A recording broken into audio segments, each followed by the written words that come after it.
Okay. Yep, let's get into this Tyra Banks story. So Tyra has been making the rounds. And one of my favorite shows growing up was America's Next Top Model. Wanna be on top. That was my show. And even I just saw recently that I think on Peacock you could actually watch the entire series again. I was thinking about actually getting back into watching America's Next Top Model. Just like I'll be sitting up in here watching RuPaul's Drag Race ad nauseum. That and the All Stars. I was thinking about revisiting America's Next Top Model just to kind of like remember what it was like to watch the show back in the day because it's been so long. But I love the fact that recently Miss T went and she's breaking her silence about all the backlash that the show has gotten over the years because a lot of people said that, with the 24 cycles that the show had, that there was a lot of things on the show that was just unconscionable and that should have been going on. But what I will say this, and I'm going to defend Tyra on this, I do feel like a lot of the stuff that was going on in the modeling industry, especially about people's bodies and the way they would treat people like with full figureness or whatever the case was, or how they would judge you on certain looks and stuff you had, that's the business. Tyra was just giving you a reflection of how the modeling industry is towards people. You're going to be judged on your figure. You're going to be judged on your features. You're going to be judged. That's what they do. And I know people get all sensitive and they feel a little harsh about it, but that's just the way the cookie crumbles. Unfortunately, that's just the way the business is. But yeah, with it being a reality competition series, yes, it was heightened because it's TV. But for the most part, the foundation of it all, the core of it, is very much how the modeling industry is. So now, while accepting her first ever Luminary Spotlight honor at the Essence Black Women in Hollywood Awards on Thursday, February 27th, Banks, 51, addressed America's Next Top Model and its early push for diversity on screen amid reports about toxicity on set. She said over 20 years ago, she was like 31 when she created that. I'm like, damn, that was a long time ago. I didn't think she was that young though. But anyway, over 20 years ago, I created a television show called America's Next Top Model, she began. And you guys have no idea how hard we fought to bring the diversity to that TV show at a time when it didn't exist. To show different beauties at a time when the world was like, what? You casted that? And what? What is that? A time when people in the fashion industry were telling me, you putting the girls from the hood on your show. I was like, why can't the girl from the trailer park become a supermodel, but the girl that's chilling in the park in the hood can't? And we fought and we struggled and we made it happen. She continued, did we get it right? Hell no. I said some dumb shit, but I refuse to have my legacy be about some stuff linked together on the internet when there were 24 cycles of changing the world. We all evolved. We all get better together. And I'm so excited that I and so many of us have opened the door for others to follow. And you want to know something? She's absolutely right. So while everybody's running around here, oh, this is wrong, and they should have been doing this and that. I said, well, guess what? Then you create your own goddamn show. It's easy for somebody to just get on something, watch something, not understand the context of what it was at the time. And this is another thing that irritates me too. If you wasn't of the time that when America's Next Top Model was popping on TV, then you should not be up in here trying to give a 2025 citation on something that came out in 2003. I was going to say 2005, so that way it can match with 2025. But you can't be coming up here and trying to put the evolvement of your brain in today on how something was back then. And like she said, did we always get it right? No, we didn't get it right all the time. But at the time, we were creating something inspirational. We were creating something revolutionary. And I fought tooth and nail to have diverse girls up there trying out for this show. So any girl from any part of the world of the United States could come on America's Next Top Model and become a huge, hit, regardless of, or become a model, regardless of what some other girls have said on the show. And you know what? Everybody has a right to come on, like Lisa D'Amato and all of them. Y'all have the right to feel how y'all felt about what it was like being on America's Next Top Model. Speak out on your stuff. Go ahead and do what you need to do. Nobody's discounting that. But at the core of it all, I appreciate the fact that Tyra created this show and created an opportunity to have so many diverse faces come on this show and all the crazy challenges and stuff that they had. And yeah, the girls was the judge was a bit harsh. I love me some Miss J. I love Mr. J. She was a bit problematic. Could you imagine if If Janice Dickinson was saying all the stuff that she was saying back then today, oh, they would eat her alive, but she wouldn't care.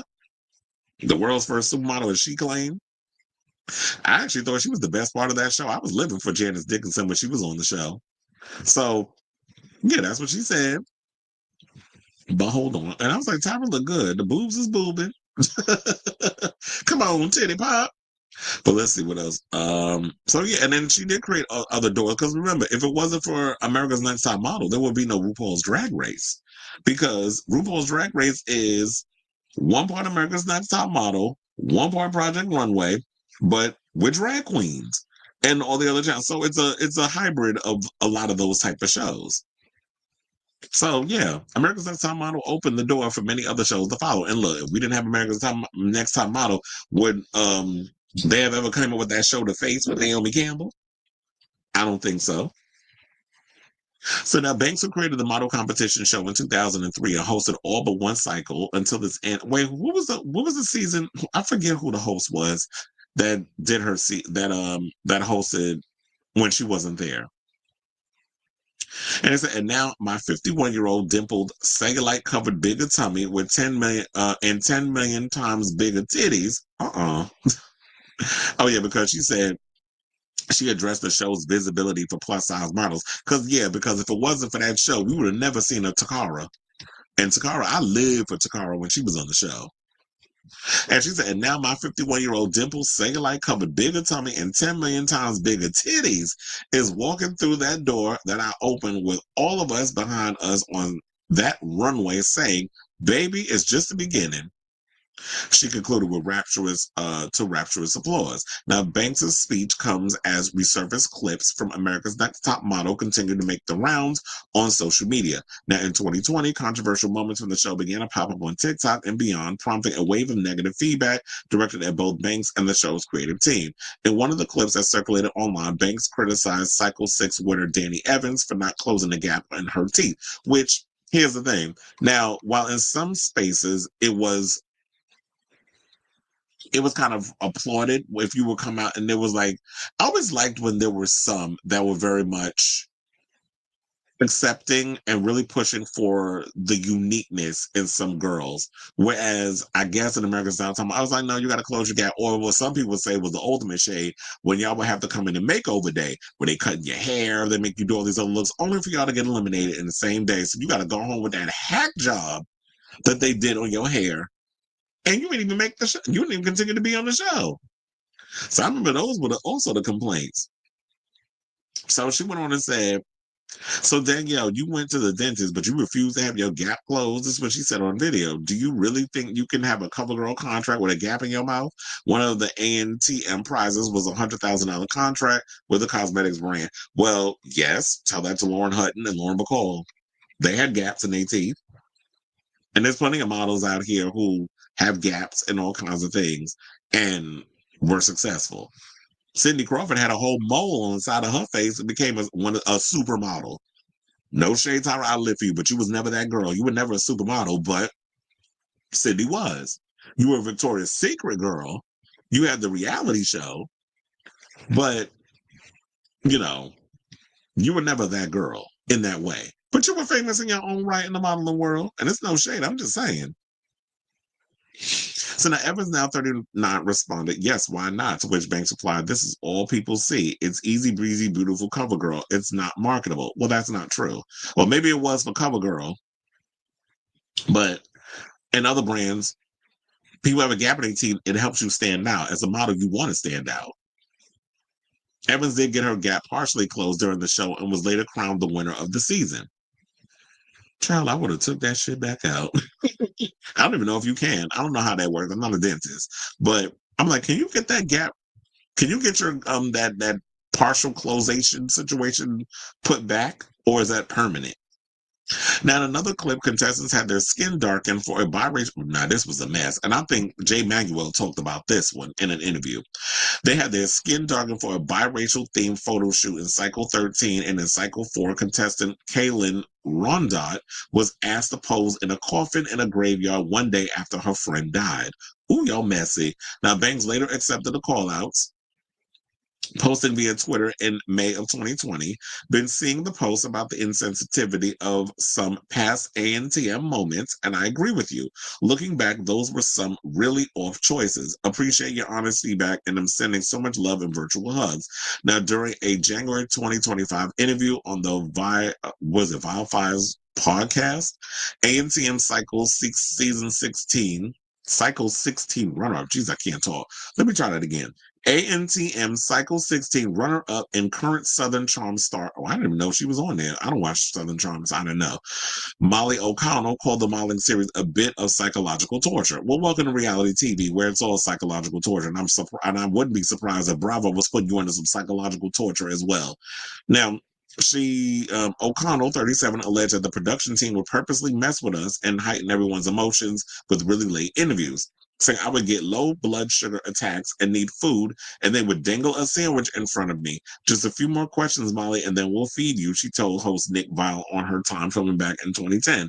It was so toxic. Well, yeah, I could remember hearing that those producers were trash and a lot of the things that they was doing at that time. So I wouldn't be surprised that the producers was giving them hell. But as we know, and I actually like the fact that Tyra acknowledged the fact that yeah, some of the challenges that I don't know if it was production or her, it was a joint situation, and that the production was like, we have an idea, and she said yay or nay. But I'm sure there's a team of people that come up with concepts. Do we always get it right? That's like with any other show. It's like they're not always going to get it right, and I'm glad she acknowledged that because yeah, the biracial theme thing, I was like, no, that's a chop. And then the whole coffin thing. I mean, that's cute in theory. We're doing a coffin photo shoot, like that's cute. But if my friend literally died, I'm like, oh no, y'all need to scrap this. But then that probably came from the producers knowing about it. They came up with this concept, and to be shady, they decided, oh yeah, let's just create this concept to try to mess with this girl's head to get a reaction out of her. Kind of like how y'all always complain about how RuPaul's Drag Race in time. Well, I complain too. Feels a little overproduced in certain situations. Like when we talk about the Drag Race, how that the lip sync for your life felt a little produced. But we'll get to that in a second once I'm done with all the other topics. But yeah, it kind of feels like the producers come up with this stuff, and then they do a lot of this to get under your skin and evoke emotion for reality purposes because they want to see how you're going to react in those situations. Can you persevere knowing full and well that, okay, one of my friends died, so can you persevere through this and possibly perform? So, now they said even with the bad, O'Connell said AMTM was very fun and she had a lot of amazing experiences that helped her career. She said I would still do it again. It wasn't so horrible that I wouldn't do that experience all over again. So um she said that yeah, even after everything that I went through, I'd still do America's Next Top Model. It's like, whenever you do things in life, I mean, everything I always say, like, whatever I've done in life or whatever, I have no regrets. There's always going to be good things you take out of it. There's always going to be bad experiences you take out of it. But overall, it's an experience nevertheless. And I would not be where I am today if it wasn't for that show. I just take what I took from it as a learning lesson, the good, the bad, and everything else that comes in between. So, like I said, I think what I'm going to start doing, because I have been kind of feeling nostalgic lately, in addition to me re-watching, shit, I can't talk.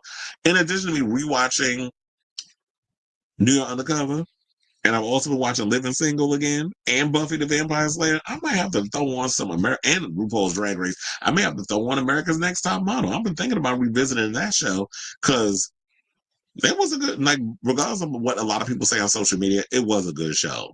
And it was definitely revolutionary. I was even thinking of rewatching old episodes of Project Runway. Yeah, I'm in my nostalgia bag. So I definitely want to hear from you guys. What do you think about this story in regards to what Tyra had to say about America's Next Top Model? Do you guys agree or not? Whatever your thoughts are, let me know in the comments down below.